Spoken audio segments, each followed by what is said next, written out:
Reb Nosson Tzvi was the Rosh Yeshiva of the Mir. Reb Nosson Tzvi lived a life of unimaginable difficulty. He had Parkinson's, severe Parkinson's, and his entire body would shake violently. And there was a group of Bachrim who came from good yeshivas in Eretz Yisrael, and they went to Eretz Yisrael to learn.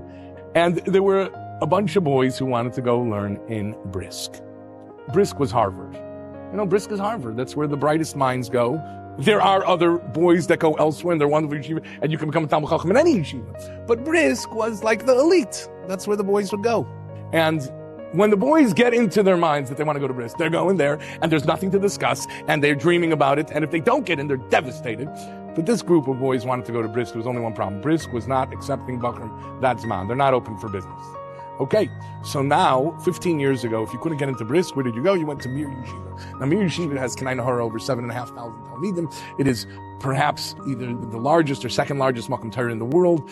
It is Shemisham Teitzei Hayra. It is Kimitzi and Teitzei Tzayra. It's unbelievable. But it wasn't their first choice.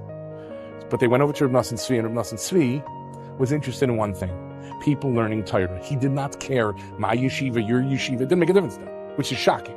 And Reb Nosson Tzvi accepted the boys into yeshiva. They came into the Bechina. They were very smart boys, and they got into yeshiva. And then the next Zman, the next semester, Brisk opened. So these boys, who really were only going to the Mir on a one Zman rental, now are going to go back to Brisk. They did not think, well, Hashgacha brought us here and we should stay in the Mir. They didn't. But they did have the Derech Eretz, and they had the maturity to understand that they have to go thank Reb Nosson Tzvi, thank the Yeshiva, and say goodbye, which they did. And they went to Reb Nosson Tzvi, and they went to say goodbye. And Reb Nosson Tzvi said to them, after they said, thank you for having us in the Yeshiva, he said, thank you so much for coming to Mir Yeshiva. He spoke very monotone because of his illness. I'm so happy I was zoiche to get a shaykhis, to get a connection with you. But I want you to make me a promise. Sure. What's the promise? Promise me that after you leave Mir Yeshiva,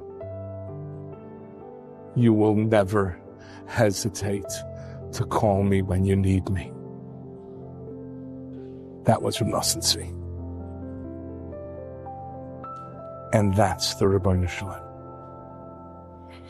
Ideally, he would love if we connected to him 100 times every day, and that his name was on our lips every moment of the day, recognizing that we are his closest friend. But he understands that human beings have faults. We have frailties, we are vulnerable, and sometimes we are weak. But the Ribbono Shel Olam asks us to make a promise. Promise me that if you ever need my help, you won't hesitate to call.